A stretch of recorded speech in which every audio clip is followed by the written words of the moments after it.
Your attention, please. Those of you that need translation of Prime Minister Modi's speech, please prepare your translation at this time. Channel 1 for Hindi to English. Thank you.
Thank you, President Trump. Thanks a lot. Howdy, my friends.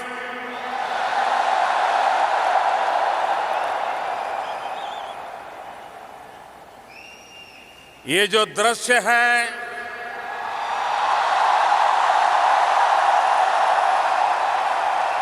ये जो माहौल है, ये अकल्पनीय है।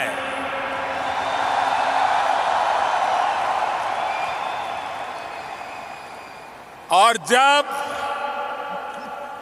Texas की बात आती है तो हर बात भव्य होनी, विशाल होनी, ये टेक्सास के स्वभाव में है।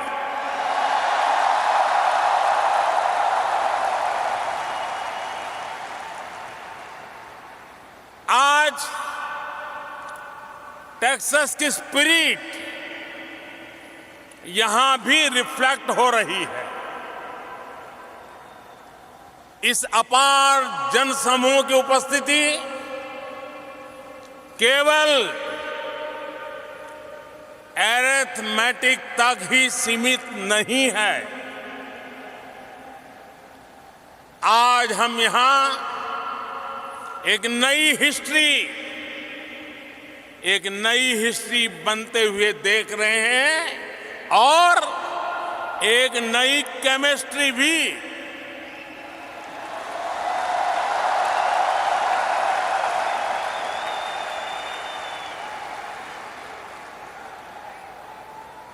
एनआरजी की ये एनर्जी भारत और अमेरिका के बीच बढ़ती सिनर्जी की गवाह है।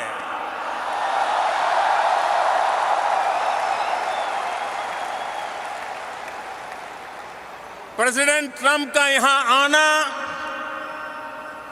अमेरिका की महान डेमोक्रेसी के अलग अलग प्रतिनिधियों का, चाहे वो रिपब्लिकन हो, डेमोक्रेट हो, उनका यहां आना और भारत के लिए, मेरे लिए इतनी प्रशंसा में काफी कुछ कहना, मुझे बहुत शुभकामनाएं देना। स्टेनी होयर, सेनेटर कॉर्निन, सेनेटर क्रूज और अन्य साथियों ने जो भारत की प्रगति के बारे में कहा है, जो प्रशंसा की है, वो अमेरिका में रहने वाले भारतीयों का, उनके सामर्थ्य, उनके अचीवमेंट का सम्मान है।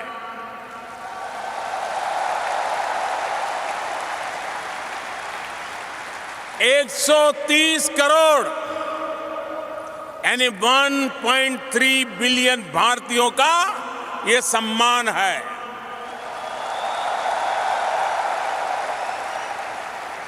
इलेक्टेड रिप्रेजेंटेटिव्स के अलावा भी बहुत से अमेरिकी मित्र आज यहां इस कार्यक्रम में आए हैं। मैं हर हिंदुस्तानी की तरफ से सभी का हृदय से स्वागत करता हूं। मैं इस कार्यक्रम के आयोजकों को भी बधाई देता हूं। मुझे बताया गया है कि इसके लिए बड़ी संख्या में लोगों ने रजिस्ट्रेशन कराया था, लेकिन जगह की कमी के कारण हजारों लोग यहां नहीं आ पाए। जो लोग यहां नहीं आ पाए, मैं व्यक्तिगत रूप से उनसे क्षमा मांगता हूं।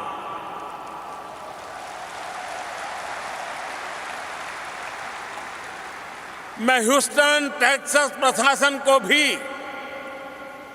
उनकी भी भरी भरी प्रशंसा करूंगा, जिसने 2 दिन पहले अचानक बदले मौसम के बाद इतने कम समय में हालात को संभाला, व्यवस्थाओं को चुस्त दुरुस्त किया और जैसा कि प्रेसिडेंट ट्रंप कह रहे थे, ये सिद्ध किया कि ह्यूस्टन इज स्ट्रांग।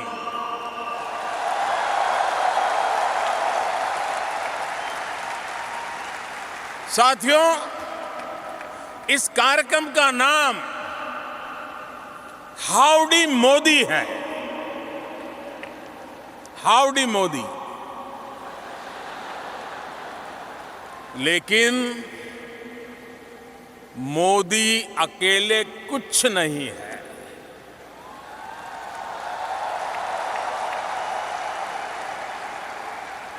मैं 130 करोड़ भारतीयों के आदेश पर काम करने वाला एक साधारण व्यक्ति हूं।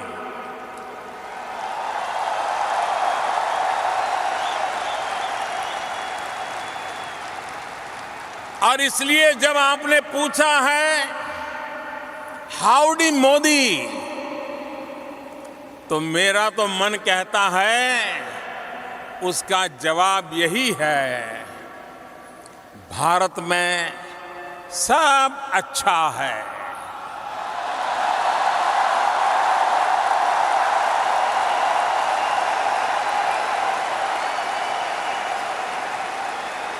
सब चंगासी,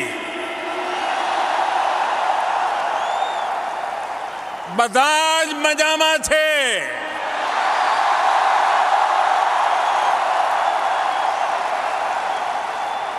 अंता बागुंदी,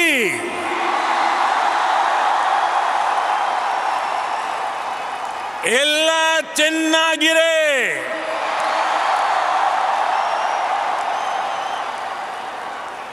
एल्लाम सौकियम, सर्वछान चाले आए।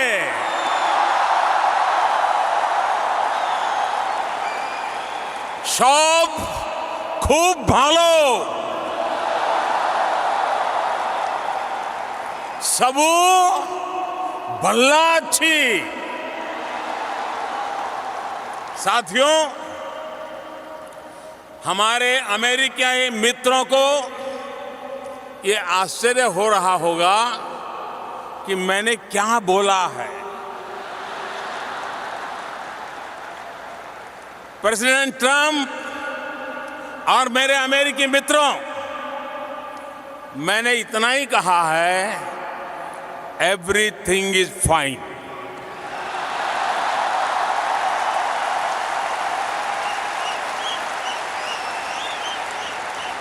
लेकिन भारत की कुछ अलग अलग भाषाओं में हमारी लिबरल और डेमोक्रेटिक सोसाइटी की बहुत बड़ी पहचान है। ये हमारी भाषाएं सदियों से हमारे देश में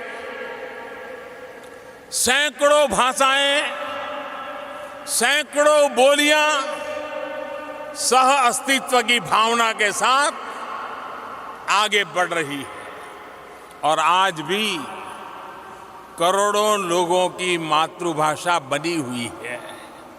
और साथियों, सिर्फ भाषा ही नहीं, हमारे देश में अलग अलग पंथ, दर्जनों संप्रदाय, अलग अलग पूजा पद्धतियां, सैकड़ों तरह का अलग अलग क्षेत्रीय खान पान, अलग अलग वेशभूषा, अलग अलग मौसम ऋतु चक्र इस धरती को अद्भुत बनाते हैं।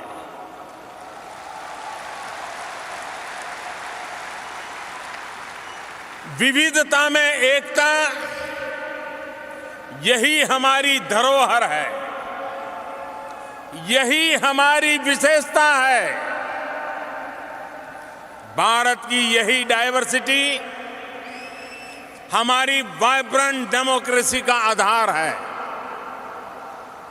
यही हमारी शक्ति है, यही हमारी प्रेरणा है।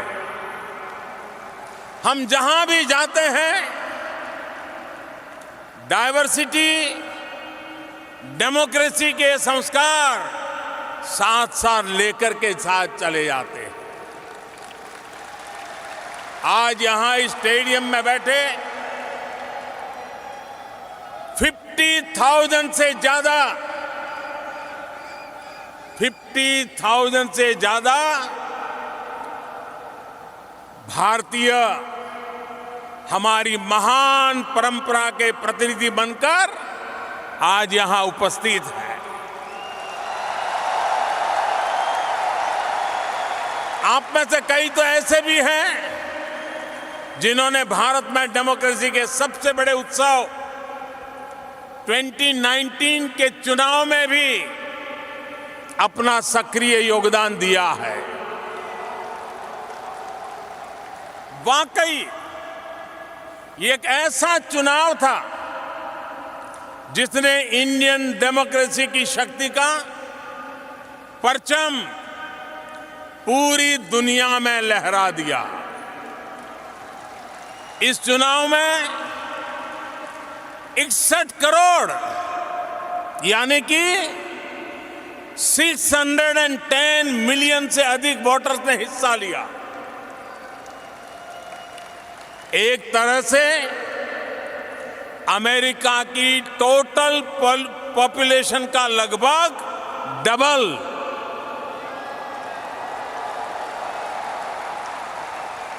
इसमें भी 8 करोड़ यानी 80 मिलियन युवा तो ऐसे हैं जो फर्स्ट टाइम वोटर थे। भारत की डेमोक्रेसी के इतिहास में सबसे ज्यादा विमेन वोटर्स ने इस बार वोट डाला था और इस बार सबसे ज्यादा संख्या में महिलाएं चुनकर भी आई हैं। साथियों, 2019 के चुनाव ने एक और नया रिकॉर्ड स्थापित किया। 60 साल के बाद, आफ्टर 6 decades, 60 साल के बाद ऐसा हुआ जब पूर्ण बहुमत के साथ बनी कोई सरकार अपना 5 साल का कार्यकाल पूरा करके पहले से ज्यादा संख्या बल के साथ लौटी।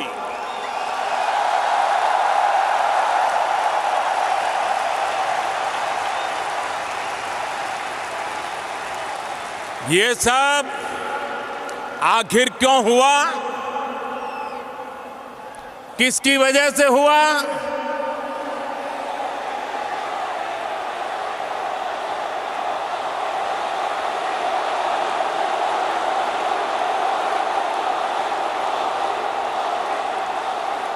जी नहीं, मोदी की वजह से नहीं हुआ। ये हिंदुस्तान वासियों के कारण हुआ है।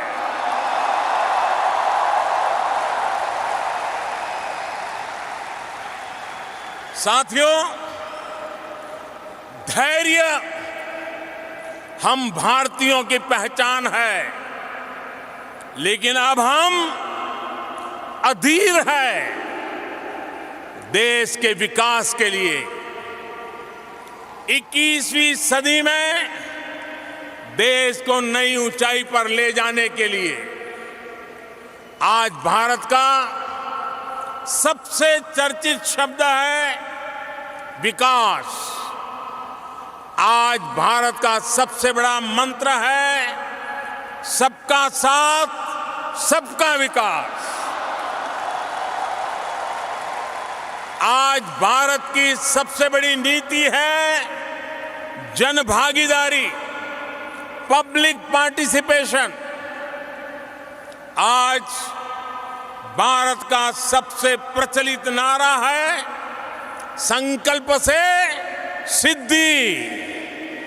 और आज भारत का सबसे बड़ा संकल्प है new India.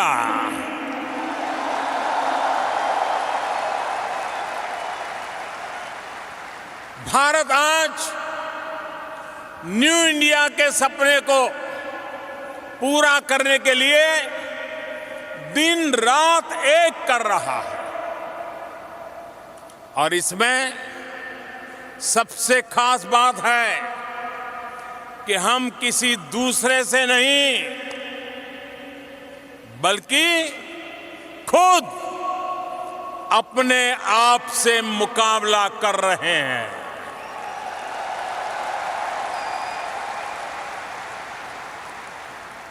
We are challenging ourselves. We are changing ourselves. साथियों, आज भारत पहले के मुकाबले और तेज गति से आगे बढ़ना चाहता है।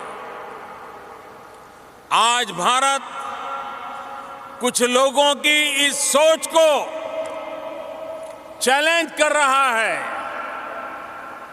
जिनकी सोच है कुछ बदल ही नहीं सकता है।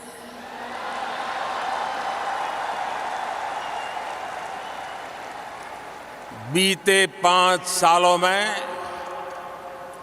130 करोड़ भारतीयों ने मिलकर हर क्षेत्र में ऐसे नतीजे हासिल किए हैं जिनकी पहले कोई कल्पना भी नहीं कर सकता था।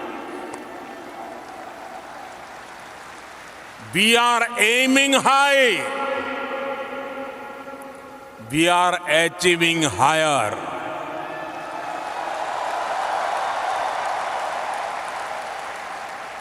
भाइयों और बहनों, 7 दशकों में देश का रूरल सैनिटेशन 38% पहुंचा था। 5 साल में हमने 11 करोड़ यानी 110 मिलियन से ज्यादा शौचालय बनवाए। आज रूरल सैनिटेशन 99% पर है।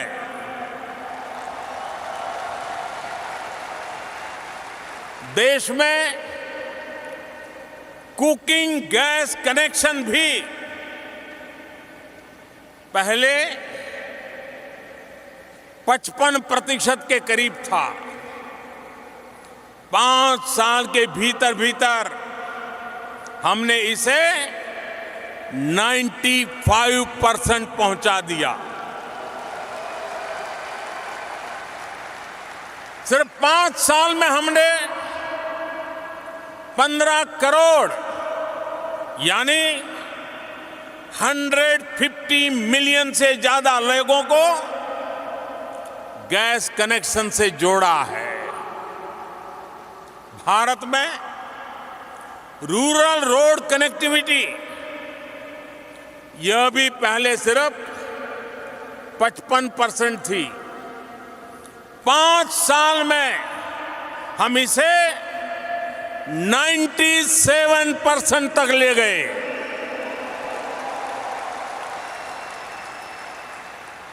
सिर्फ 5 साल में हमने देश के ग्रामीण इलाकों में 2 लाख किलोमीटर यानी 200,000 किलोमीटर से ज्यादा सड़कों का निर्माण किया है।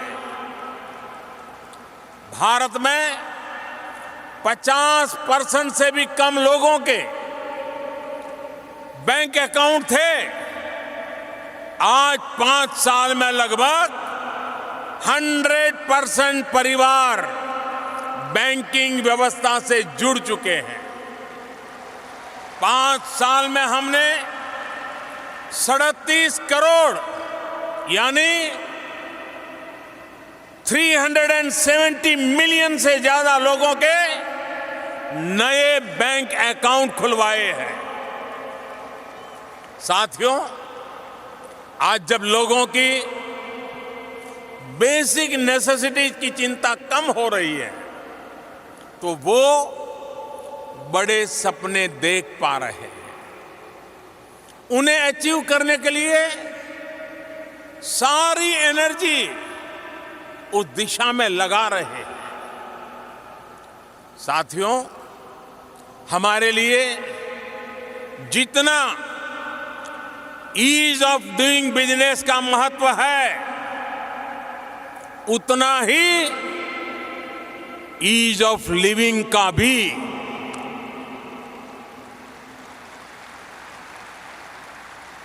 और उसका रास्ता है एम्पावरमेंट।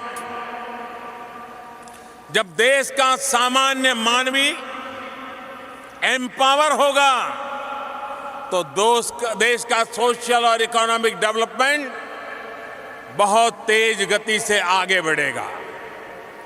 मैं आपको आज एक उदाहरण देता हूं। साथियों, आजकल कहा जाता है data is the new oil. आप ह्यूस्टन के लोग ऑयल की जब बात आती है तो इसका मतलब भली भांति जानते हैं। मैं इसमें यह भी जोड़ूंगा कि data is the new gold. Industry for 4.0 का तो सारा फोकस ही डेटा पर है। अगर पूरी दुनिया में, जरा गौर से सुनिए, अगर पूरी दुनिया में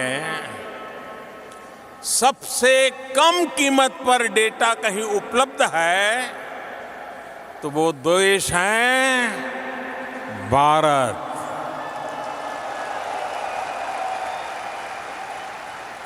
आज भारत में 1 GB डेटा की कीमत है सिर्फ 25 to 30 सेंट के आसपास, यानी $1 का भी चौथाई हिस्सा। और मैं ये भी बताना चाहूंगा कि 1 GB डेटा की वर्ल्ड एवरेज की कीमत इससे 25 से 30 गुना ज्यादा है। ये सस्ता डेटा भारत में डिजिटल इंडिया की एक नई पहचान बन रहा है। सस्ते डेटा ने भारत में गवर्नेंस को रीडिफाइन भी किया है। आज भारत में सेंट्रल गवर्नमेंट और स्टेट गवर्नमेंट्स की करीब करीब 10,000 सर्विसेज ऑनलाइन उपलब्ध है। साथियों, एक समय था जब पासपोर्ट बनने में 2 से 3 महीने लगते थे, अब 1 हफ्ते से भी कम समय में पासपोर्ट घर आ जाता है। पहले वीजा को लेकर किस तरह की दिक्कतें थी, ये शायद आप ज्यादा जानते हैं। आज यूएस भारत के ई वीजा फैसिलिटी के सबसे बड़े यूजर्स में से एक है। साथियों, एक समय था जब नई कंपनी के रजिस्ट्रेशन में 2-2, 3-3 हफ्ते लग जाते थे। अब 24 घंटे में नई कंपनी रजिस्टर हो जाती है। एक समय था जब टैक्स रिटर्न भरना बहुत बड़ा सिरदर्द होता था। टैक्स रिफंड आने में महीनों लग जाते थे। अब जो बदलाव आया है वो सुनेंगे तो आप चौंक जाएंगे। इस बार 31 अगस्त को एक दिन में, मैं सिर्फ एक दिन की बात कर रहा हूं, एक दिन में करीब 50 लाख यानी 5 मिलियन लोगों ने अपना इनकम टैक्स रिटर्न ऑनलाइन भरा है। यानी सिर्फ एक दिन में ही 50 लाख रिटर्न, यानी ह्यूस्टन की कुल पॉपुलेशन के भी डबल से ज्यादा। और दूसरी सबसे बड़ी बात, जो टैक्स रिफंड महीनों में आता था वो अब हफ्ते 10 दिन में सीधे बैंक में ट्रांसफर हो जाता है। भाइयों और बहनों, तेज विकास का प्रयास कर रहे किसी भी देश में अपने नागरिकों के लिए वेलफेयर स्कीम्स आवश्यक होती है। जरूरतमंद नागरिकों के लिए वेलफेयर स्कीम चलाने के साथ साथ नए भारत के निर्माण के लिए कुछ चीजों का फेयरवेल भी दिया जा रहा है।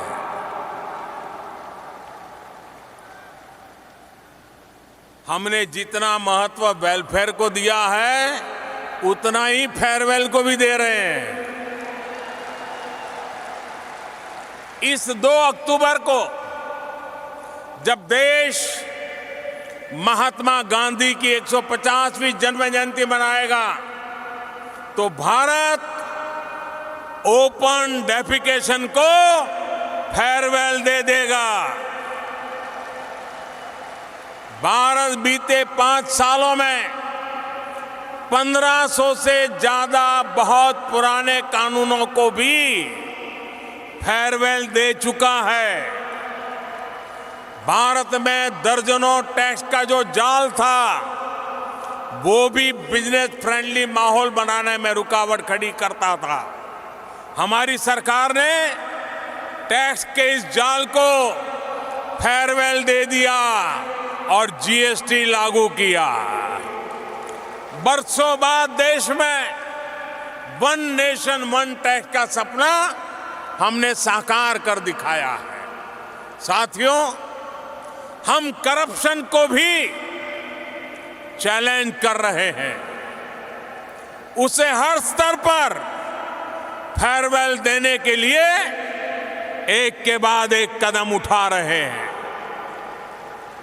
बीते 2-3 साल में भारत ने 3.5 लाख यानी 350,000 से ज्यादा संदिग्ध कंपनियों को भी फेयरवेल दे दिया है। हमने 8 करोड़ यानी 80 मिलियन से ज्यादा ऐसे फेक नेम्स को भी फेयरवेल दे दिया है जो सिर्फ कागजों पर थे और सरकारी सेवाओं का फायदा उठा रहे थे। और साथियों, आप कल्पना कर सकते हैं इन फर्जी नामों को हटाकर कितने रुपये गलत हाथों में जाने से बचाए गए हैं। करीब करीब 1.5 लाख करोड़ रुपये यानी तकरीबन 20 बिलियन यूएस डॉलर्स एक देश में, हम देश में एक ट्रांसपेरेंट इकोसिस्टम बना रहे हैं ताकि विकास का लाभ हर भारतीय तक पहुंचे। और भाइयों बहनों, एक भी भारतीय विकास से दूर रहे, ये भी भारत को मंजूर नहीं है। देश के सामने 70 साल से एक और बड़ा चैलेंज था जिसे कुछ दिन पहले भारत ने फेयरवेल दे दिया है।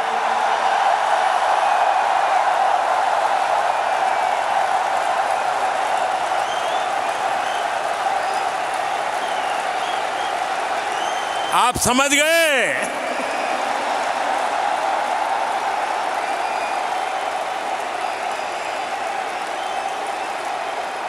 ये विषय है आर्टिकल 370 का।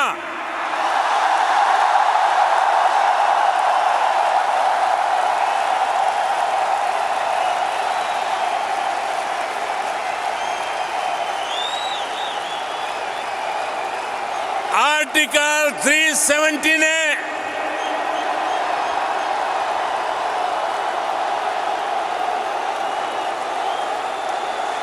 आर्टिकल 370 ने जम्मू कश्मीर और लद्दाख के लोगों को विकास से और समान अधिकारों से वंचित रखा था। इस स्थिति का लाभ आतंकवाद और अलगाववाद बढ़ाने वाली ताकतें उठा रही थी। अब भारत के संविधान ने जो अधिकार बाकी भारतीयों को दिए हैं, वही अधिकार जम्मू कश्मीर और लद्दाख के लोगों को भी मिल गए हैं।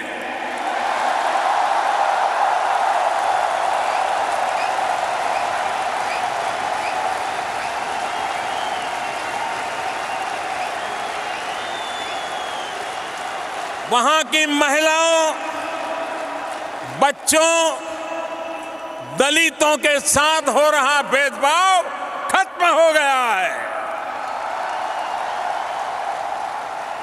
साथियों, हमारी पार्लियामेंट के अपर हाउस, लोअर हाउस दोनों में घंटों तक इस पर चर्चा हुई, जिसका देश और दुनिया में लाइव टेलीकास्ट हुआ। भारत में हमारी पार्टी के पास अपर हाउस यानी राज्यसभा में बहुमत नहीं है।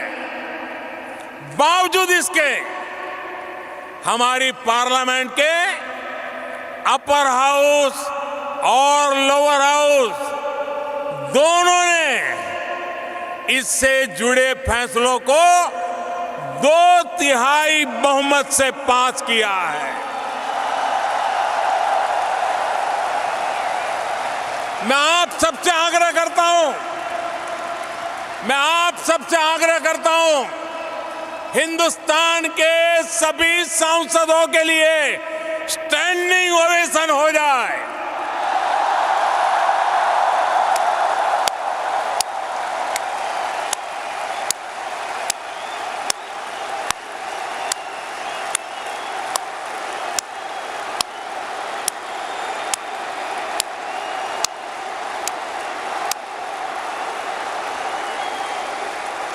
हाँ,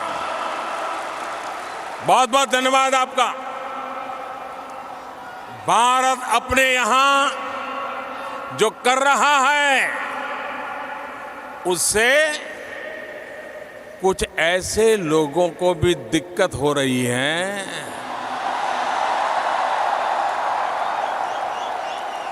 जिनसे खुद अपना देश संभल नहीं रहा है।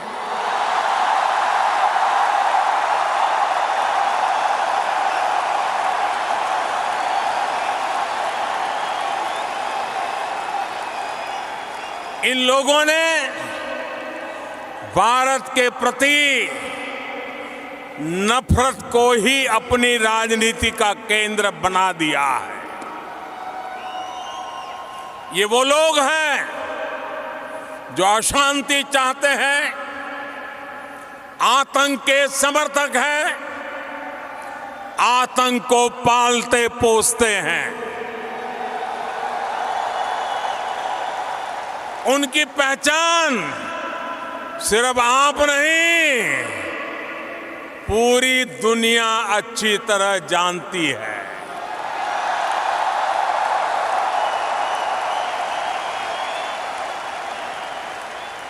अमेरिका में 9/11 हो या मुंबई में 26/11 हो, उसके साजिशकर्ता कहां पाए जाते हैं?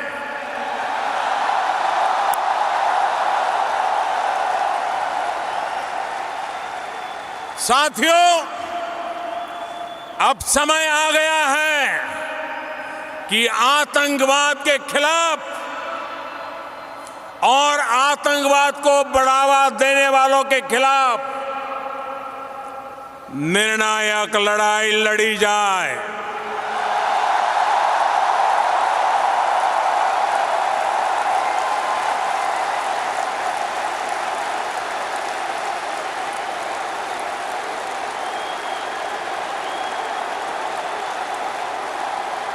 मैं यहां पर जोर देकर कहना चाहूंगा कि इस लड़ाई में प्रेसिडेंट ट्रंप पूरी मजबूती के साथ आतंक के खिलाफ खड़े हुए हैं।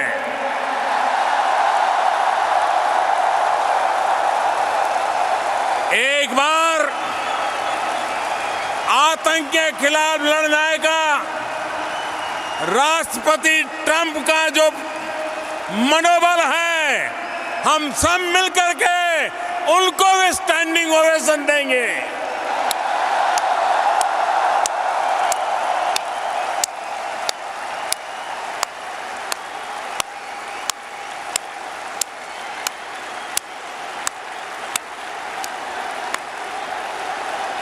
थैंक यू दोस्तों, भाई और बहनों। भारत में बहुत कुछ हो रहा है, बहुत कुछ बदल रहा है और बहुत कुछ करने के इरादे लेकर के हम चल रहे हैं।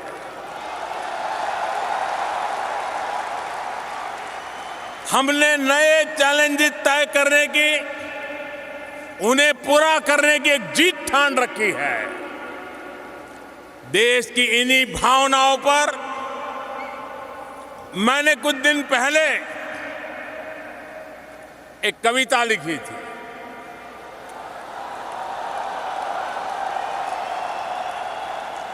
उसकी 2 पंक्ति सुना रहा हूं आज।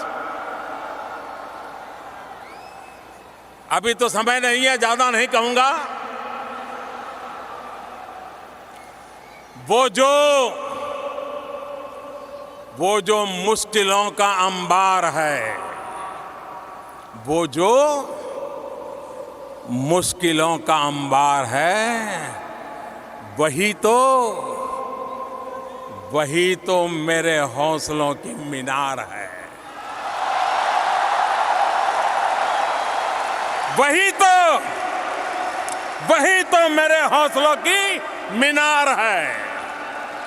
साथियों, भारत आज चुनौतियों को टाल नहीं रहा, हम चुनौतियों से टकरा रहे हैं। भारत आज थोड़े बहुत इंक्रीमेंटल चेंज पर नहीं, समस्याओं के पूर्ण समाधान पर जोर दे रहा है। असंभव सी लगने वाली तमाम बातों को भारत आज संभव करके दिखा रहा है। साथियों, अब भारत ने $5 ट्रिलियन इकोनॉमी के लिए कमर कसी है। हम इंफ्रास्ट्रक्चर, इन्वेस्टमेंट और एक्सपोर्ट बढ़ाने पर जोर दे रहे हैं। हम पीपल फ्रेंडली, डेवलपमेंट फ्रेंडली और इन्वेस्टमेंट फ्रेंडली माहौल बनाते हुए आगे बढ़ रहे हैं।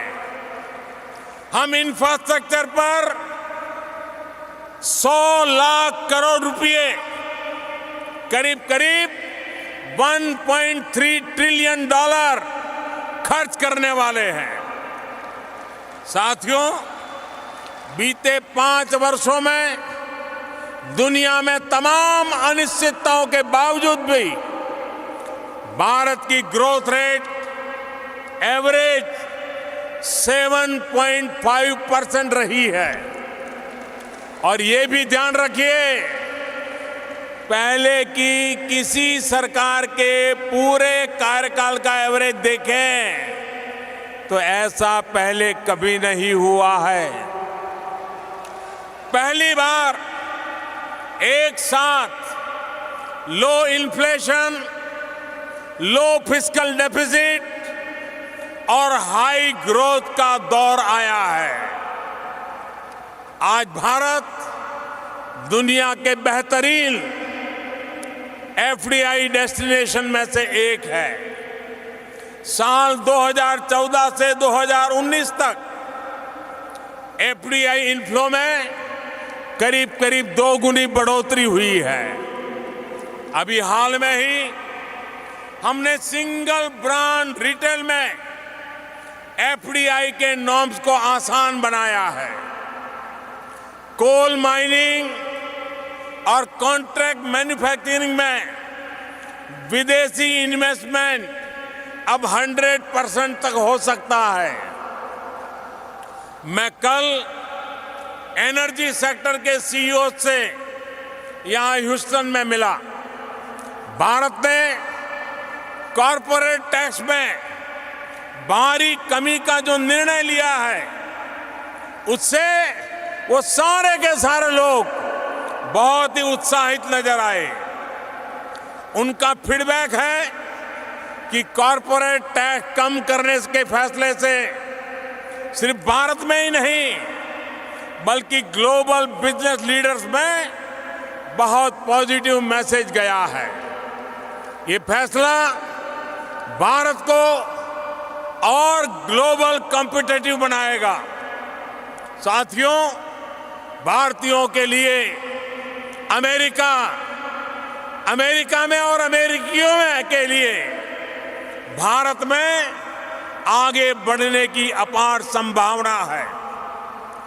$5 ट्रिलियन इकोनॉमी के लिए न्यू इंडिया का सफर और प्रेसिडेंट ट्रंप के नेतृत्व में अमेरिका की मजबूत इकोनॉमिक ग्रोथ, इन संभावनाओं को नए पंख लगा देंगे। प्रेसिडेंट ट्रंप ने अपने संबोधन में जिन इकोनॉमिक मिरेकल्स की बात कही वो सोने में सुहागा हो गए। आने वाले 2-3 दिनों में प्रेसिडेंट ट्रंप के साथ मेरी बातचीत होने वाली है। मैं उम्मीद करता हूं कि उससे भी कुछ पॉजिटिव रिजल्ट्स निकलेगा। वैसे तो प्रेसिडेंट ट्रंप मुझे टफ नेगोशिएटर कहते हैं, लेकिन वो खुद भी the art of the deal में माहिर है और मैं उनसे बहुत कुछ सीख रहा हूं।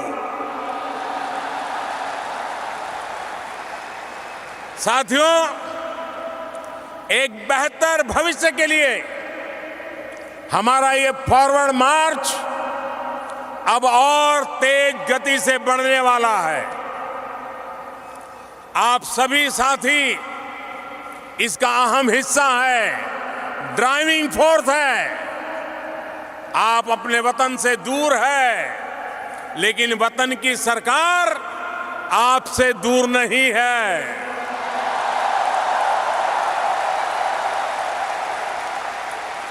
बीते 5 वर्षों में हमने इंडियन डायस्पोरा से संवाद के मायने को और संवाद के तरीके दोनों बदल दिए हैं। अब विदेशों में भारत के दूतावास और काउंसलेट सिर्फ सरकारी कार्यालय नहीं बल्कि आपके पहले साथी की भूमिका में है।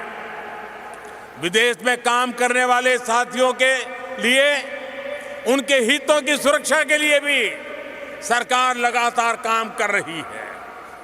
मदद, ई-माइग्रेट, विदेश जाने से पहले प्री डिपार्चर ट्रेनिंग, प्रवासी भारतीयों की बीमा योजना में सुधार, सभी पीआईओ कार्ड को ओसीआई कार्ड की सुविधा, ऐसे तमाम कार्य किए गए हैं जिन्होंने प्रवासी भारतीयों को विदेश जाने से पहले और बाद में काफी मदद की है। हमारी सरकार ने इंडियन कम्युनिटी वेलफेयर फंड को भी मजबूत किया है। विदेश में कई नए शहरों में प्रवासी भारतीय सहायता केंद्र भी खोले गए हैं। भाइयों और बहनों, आज इस मंच से जो संदेश निकला है उसकी छाप 21वीं सदी में नई परिभाषाओं को जन्म देगी, नई संभावनाओं को जन्म देगी। हमारे पास समान लोकतांत्रिक मूल्यों की शक्ति है। दोनों देशों में नवनिर्माण के समान संकल्प है और दोनों का साथ हमें एक उज्जवल भविष्य की ओर जरूर ले जाएगा। मिस्टर प्रेसिडेंट, मैं चाहूंगा कि आप सब परिवार भारत आए, हम और आप हमें अपना स्वागत करने का अवसर दें।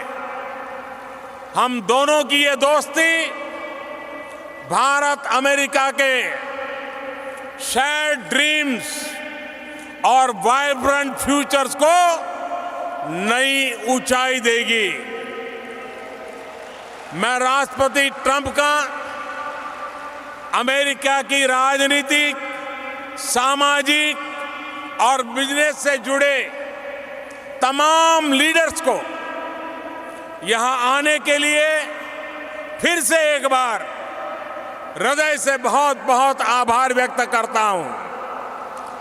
टेक्सास की गवर्नमेंट, यहां के प्रशासन को भी बहुत बहुत धन्यवाद देता हूं। Thank you Houston, thank you America. May God bless you all. Thank you.